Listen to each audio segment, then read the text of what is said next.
میں تھوڑی دیر اس کے پاس ہی بیٹھی رہی، کیونکہ مجھے بابا نے کہا تھا کہ میں کچھ لوگوں کو پیسے وغیرہ دے کے فارغ کر لوں، پھر آتا ہوں۔ میرے بابا نے شادی بھی سادگی سے نہیں کی تھی، پورے گاؤں والوں کو بلایا تھا، دیگیں پکوائی تھیں، کناتیں لگوائی تھیں، اپنے سارے دوستوں کو بلایا تھا۔ ان کو ذرا بھی احساس نہیں تھا کہ وہ کیا کر رہے ہیں۔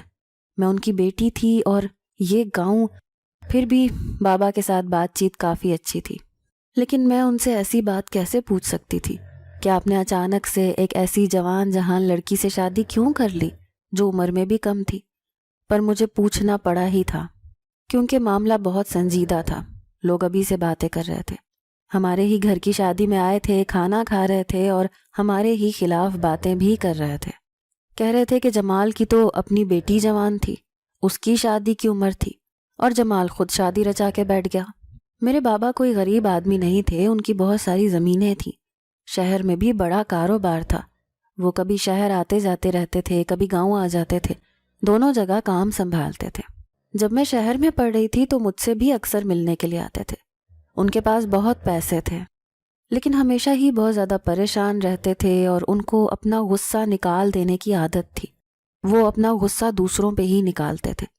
مجھے میری خالہ نے بتایا تھا کہ اچھا ہوا تمہاری ماں دنیا سے چلی گئی، کیونکہ تمہارے باپ نے اسے بہت سخت حالات میں رکھا ہوا تھا۔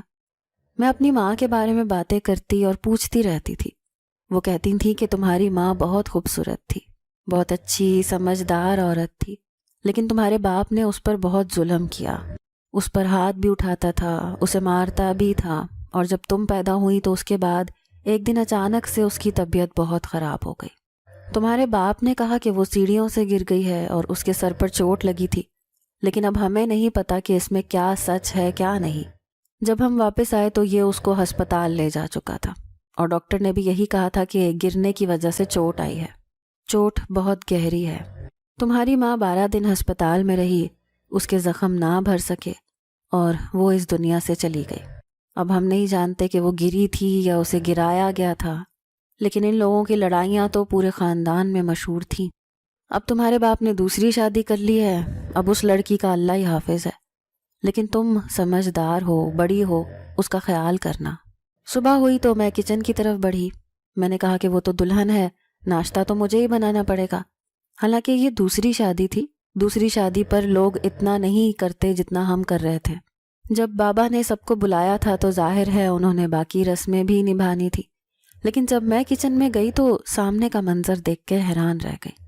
گل بانو وہاں کھڑی ہو کر برتن دھو رہی تھی اور ناشتہ بھی بن رہا تھا۔ میں نے کہا یہ تم کیا کر رہی ہو؟ آج تمہاری شادی کا پہلا دن ہے، تم یہاں پر کھڑی ہو کے برتن دھونے لگ گئی۔ اس نے کہا کہ مجھے آپ کے والد صاحب نے کہا ہے کہ میں جا کے کام کروں۔ میں نے کہا کہ انہوں نے تمہیں خود کہا ہے؟ کہنے لگی ہاں، انہوں نے مجھے صبح ہی جگا دیا تھا کہ جا کے برتن دھو لو۔ میں نے اس کے چہرے پر دیکھا تو اس کے رخسار پر مجھے زخم کا نشان نظر آیا۔ میں نے کہا یہ کیا ہوا ہے تمہارے ساتھ؟ کہنے لگی کچھ نہیں، شاید میک اپ کی وجہ سے الرجی ہو گئی ہے۔ میں نے کہا الرجی جیسا تو نہیں لگ رہا، ایسا لگتا تھا کسی نے اس کے منہ پر تھپڑ مارا ہے۔ وہ مجھ سے نظریں بھی نہیں ملا رہی تھی اور جلدی جلدی برتن دھو رہی تھی۔ مجھے تو امید ہی نہیں تھی کہ وہ صبح صبح سارے گھر کے کام سنبھال لے گی۔ بابا کو دیکھا تو وہ لان میں بیٹھے اخبار پڑھ رہے تھے، خوب نہایت دھوئے ہوئے صاف ستھرے لگ رہے تھے۔ میں جا کر ان کے پاس بیٹھ گئی۔ کہنے لگی کہ ناشتہ بنا دی ہے اس نے؟ میں نے کہا ہاں بنا رہی ہے۔ بابا نے کہا تم سناؤ کیسی ہو؟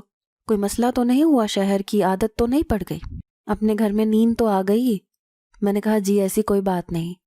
انہوں نے کہا کہ اچھا یہ کچھ پیسے ہیں، یہ اپنے پاس رکھو، گھر میں جو چیز کم ہو وہ منگوا لینا، گل بانو کے ہاتھ میں پیسے مت دینا، اسے نہیں پتا، گھر کے سارے معاملات تم نے سنبھالنے ہیں، اور تمہارا کمرہ بھی ٹھیک سے صاف نہیں ہوا ہے، وہ بھی اس سے صاف کروا لینا، کھانا بھی اسی سے بنوا لینا، اور کوئی کام ہو تو وہ بھی کروا لینا۔ اب آ گئی ہو تو تمہیں پتا ہوگا جو چھوٹے موٹے کام ہیں۔ میں نے کہا کہ بابا آج اس کی شادی کے بعد پہلا دن ہے، اگر اس سے اتنے سارے کام کروائیں گے تو وہ برا نہیں مان جائے گی؟ تو بابا نے کہا کہ نہیں برا مانے گی، اگر برا مانے گی تو مجھے بتانا۔ اس بات پر وہ ہنسنے لگے۔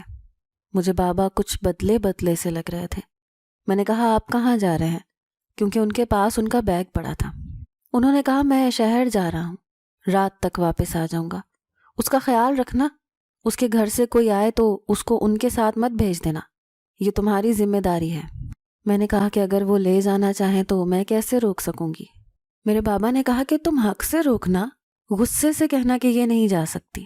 میں تمہارے ہاتھ میں اختیار دے کے جا رہا ہوں، تم سمجھدار ہو۔ میں خاموش ہو گئی۔ بابا وہاں سے چلے گئے۔ بابا رات کو آئے۔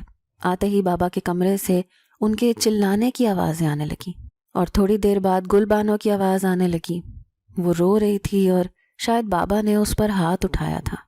مجھے تو یہ سمجھ نہیں آ رہا تھا کہ آخر یہ کس قسم کی شادی تھی۔ اس کے بعد ایک عجیب سی روٹین چل پڑی۔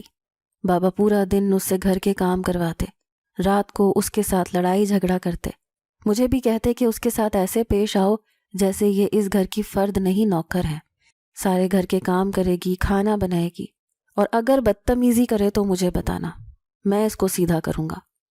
مجھے بہت افسوس ہوتا تھا کیونکہ وہ بہت کم عمر تھی۔ ایک دن وہ بہت تھکی ہوئی تھی، کہنے لگی کہ میرے جسم میں بہت درد ہے۔ میں نے اسے ہاتھ لگایا تو اسے بخار تھا۔ میں نے کہا تم جا کے بیٹھو، میں کام کر لوں گی۔ تو وہ ڈر گئی۔ اس نے کہا کہ نہیں، اگر آپ کے والد صاحب کو پتہ چلا تو وہ مجھ پر بہت غصہ کریں گے۔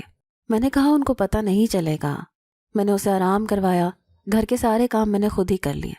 مجھے پتہ تھا کہ والد صاحب آ جائیں گے تو پھر اسی سے ہی کام کروائیں گے، پر بابا نے کہا کہ کچھ دن کے لیے کوئی نوکرانی رکھنی پڑے گی گھر کے کاموں کے لیے، اب اس سے کام کروانا مناسب نہیں ہے۔ میں نے کہا کہ کیا مطلب؟ تو کہنے لگے یہ تم اسی سے پوچھ لینا اور گاؤں میں جا کے پتہ کر لینا کوئی کام کرنے والا ہو، پیسے بے شک جتنے مرضی لے لیں، ہمیں بس ایک عورت چاہیے جو گھر کے کام کر سکے۔ مجھے اس کی بات سمجھ نہیں آئی کہ ابھی تک تو کل تک تو گلبانوں سے سارے کام کروا رہے تھے اور اب کہنے لگے کہ کوئی عورت رکھ لو، اس سے کام نہیں کروانا۔ میں جب اس کے کمرے میں گئی تو میں نے کہا کہ کیا ہوا ہے تمہیں؟ کہنے لگی کہ پتہ نہیں، چکر سے آ رہے تھے، دل بھی متلا رہا تھا، ڈاکٹر کے پاس لے کر گئے تھے۔ میں نے کہا کس ٹائم گئی تھی؟ کہنے لگی عصر کے ٹائم گئی تھی جب آپ سو رہی تھی۔ میں نے کہا پھر ڈاکٹر نے کیا کہا؟ اس نے کہا کہ مجھ سے تو کچھ نہیں کہا، آپ کے والد صاحب کو ہی سب کچھ بتایا ہے۔ ہاں یہ رپورٹ انہوں نے دی ہے پر مجھے پڑھنی نہیں آتی۔ میں نے کہا تم رپورٹ ذرا مجھے تو دکھاؤ۔ جب میں نے رپورٹ کو دیکھا تو میرے تو قدموں تلے سے زمین ہی نکل گئی، کیونکہ وہ لڑکی ماں بننے والی تھی۔ میں حیران رہ گئی، اب تو پانی سر سے گزر گیا تھا۔ مجھے بابا سے بات ضرور کرنی چاہیے تھی۔ یہ بابا نے کیا کام کیا تھا؟ ایک تو کم عمر لڑکی سے شادی کر لی، اسے گھر میں رکھا، اس سے لڑائی جھگڑا کرتے۔ بندہ پوچھے کہ آپ کا اور اس کا جوڑ ہی کیا ہے کہ آپ اس سے لڑائی جھگڑے کر رہے ہیں؟ اگر اس سے کوئی غلطی ہوئی ہے تو غلطی نہیں کرے گی تو اور کیا کرے گی؟ اس کی تو اتنی عمر ہی نہیں ہے کہ وہ گھرداریاں سنبھالتی پھرے۔ اور پھر یہ سب ایک طرف، اب وہ ماں بننے والی تھی، اس کے چہرے پر نہ جانے کتنی چوٹوں کے نشان تھے۔ میں جب بھی پوچھتی تھی تو کہتی تھی مجھے چوٹ لگ گئی ہے، مجھے زخم لگ گیا ہے، میری اپنی وجہ سے لگا ہے، میرا پاؤں پھسل گیا تھا۔ یہ نہیں بتاتی تھی کہ میرے بابا نے اس پر ہاتھ اٹھایا ہے۔ ہر وقت تھکی تھکی رہتی تھی، پریشان رہتی تھی، اور اب ماں بننے والی تھی۔ اس کے ماں باپ پر میں حیران تھی جو ایک دفعہ بھی ملنے کے لیے نہیں آئے تھے۔ اب میں نے فیصلہ کر لیا تھا کہ میں اس کی مدد کروں گی۔ میں اس کے ماں باپ کے گھر چلی گئی۔ جب ان کو پتہ چلا کہ میں گل بانو کی نند ہوں تو وہ میرے آگے پیچھے پھرنے لگے۔ انہوں نے چائے وغیرہ بھی بنا لی۔ میں نے کہا کہ مجھے چائے نہیں پینی۔ میں نے آس پاس دیکھا، ان کے گھر کے حالات کچھ عجیب سے تھے۔ گھر بہت پرانا تھا، ٹوٹا ہوا تھا، لیکن کچھ سامان بالکل نیا پڑا تھا، جیسے کہ نیا فریج نظر آ رہا تھا، نیا ٹی وی، نئی واشنگ مشین، چارپائیاں بھی نئی تھیں، لیکن باقی سب چیزیں پرانی پرانی لگ رہی تھیں۔ انہوں نے کہا کہ ہم تو غریب لوگ ہیں، آپ کے لیے کچھ زیادہ نہیں کر سکتے۔ چائے وغیرہ لا کے میرے سامنے رکھی۔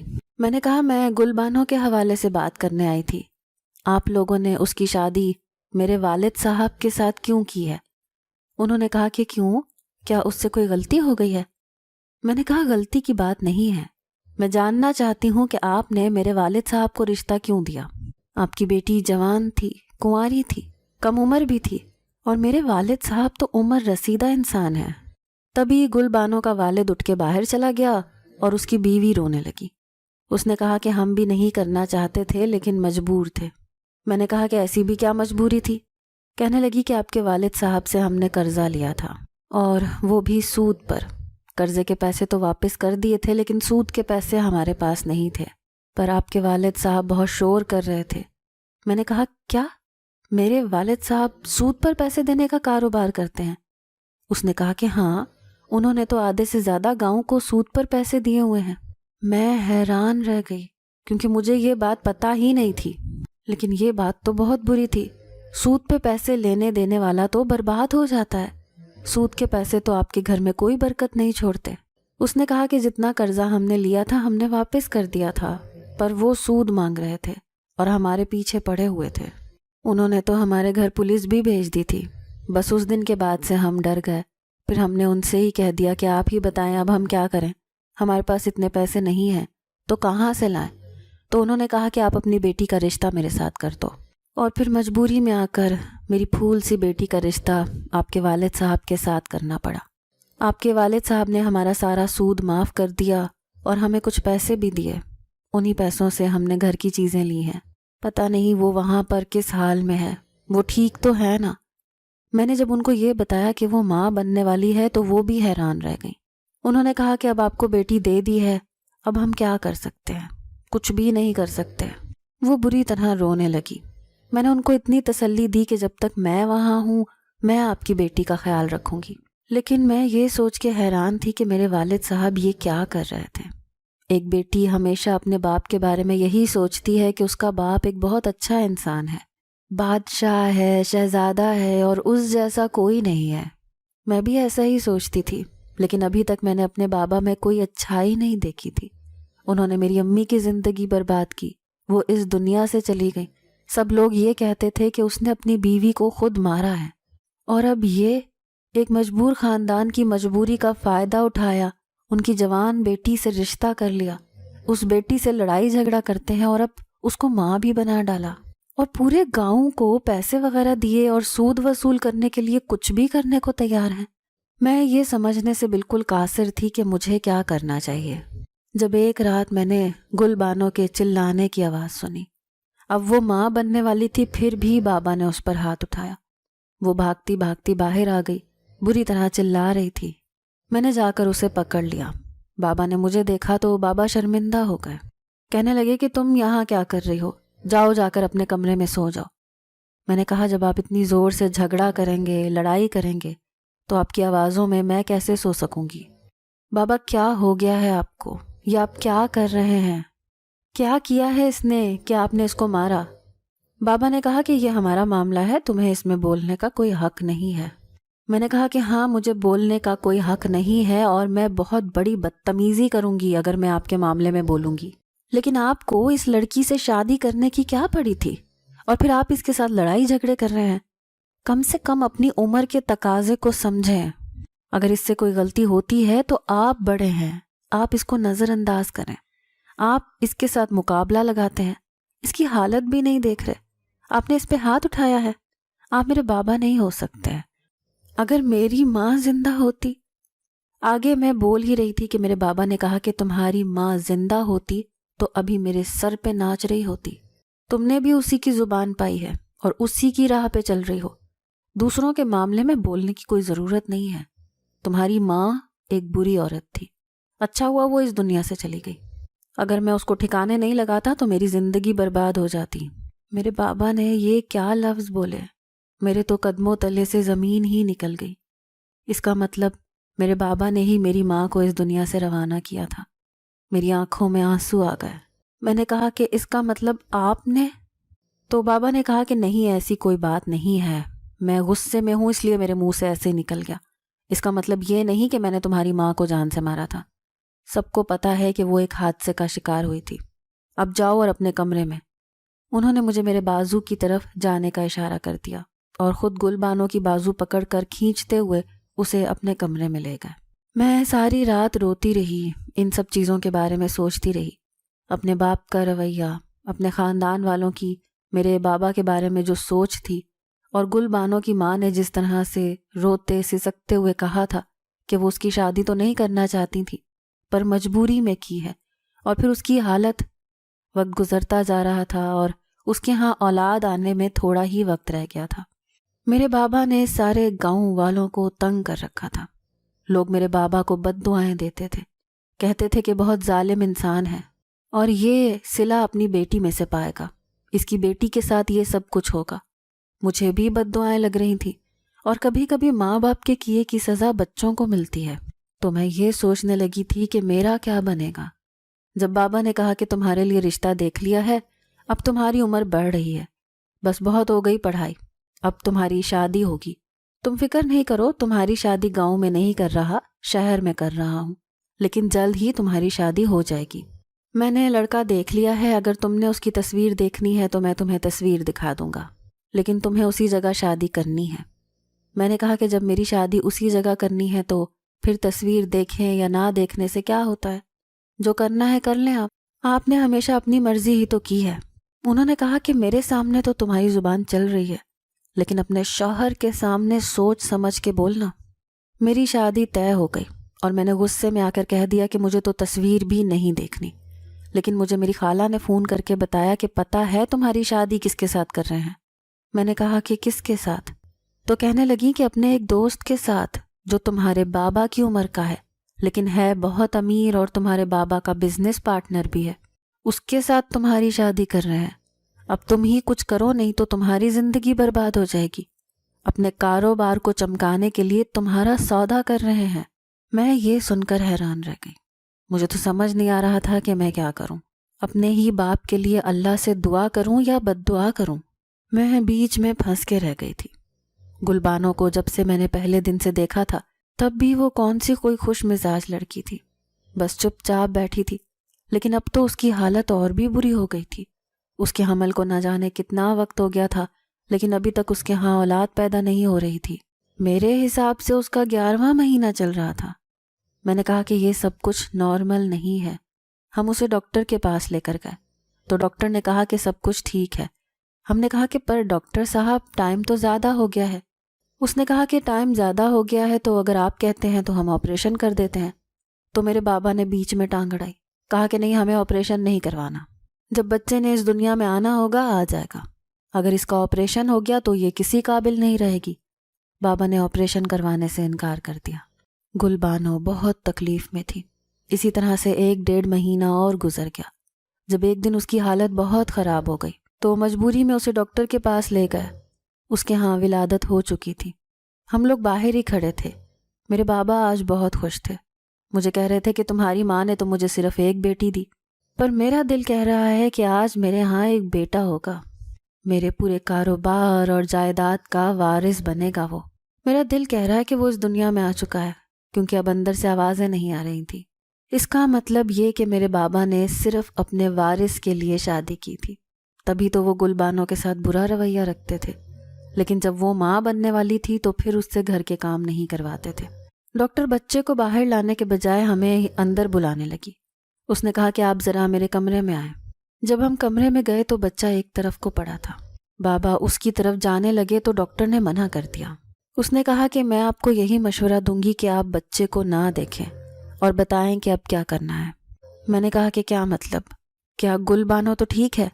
انہوں نے کہا کہ ہاں وہ تو ٹھیک ہے، لیکن یہ بچہ ٹھیک نہیں ہے۔ جب بابا نے آگے بڑھ کر بچے کو ایک نظر دیکھا تو بابا اپنے دل پر ہاتھ رکھ کر ایک طرف گر گئے۔ ڈاکٹر صاحبہ بھی رونے لگیں اور میری بھی حالت غیر ہو گئی۔ میں نے کہا کہ یہ کیا ہے؟ ڈاکٹر نے کہا کہ جب ہم نے اس کو پہلی دفعہ دیکھا تھا تو ہم بھی سجدے میں گر گئے تھے۔ میں نے آپ کو یہی پوچھنے کے لیے بلایا تھا کہ آپ لوگ کس قسم کے لوگ ہو، کیونکہ اس بچے کو دیکھ کر کوئی بھی بتا سکتا ہے کہ یہ کسی کی اولاد نہیں ہے، کسی کی سزا بن کے آیا ہے۔ میرے بابا بے ہوش ہو گئے۔ بابا کو ہارٹ اٹیک آیا تھا، ساتھ ہی فالج کا اٹیک ہو گیا تھا۔ وہ بستر پر پڑ گئے، اب نہ تو ہل سکتے تھے نہ بول سکتے تھے، بس آنکھوں سے اشارہ کرتے تھے اور ہر ٹائم روتے رہتے تھے۔ گلبانو کو اس کے ماں باپ کے گھر واپس بھیج دیا تھا کیونکہ میں نے یہی مناسب سمجھا، اور وہ بچہ بیچارہ اس دنیا میں آنے کے 4 دن بعد اس دنیا سے چلا گیا تھا۔ میں اپنے بابا کا خیال رکھتی ہوں اور وہ بس سب آسمان کی طرف دیکھتے ہیں، کہتے ہیں کہ میرے رب مجھے معاف کر دے۔ ان کے منہ سے پورے جملے بھی ادا نہیں ہوتے۔ ان کے جسم پر فالج کا اٹیک ہوا ہے، ان کو دیکھ کے بہت افسوس ہوتا ہے، روتی ہوں، لیکن یہ بھی سچ ہے کہ یہ سب کچھ ان کی اپنی وجہ سے ہوا ہے۔ اللہ ان کی تکلیف کم کر دے یا ان کو ٹھیک کر دے یا پھر اپنے پاس بلا لے۔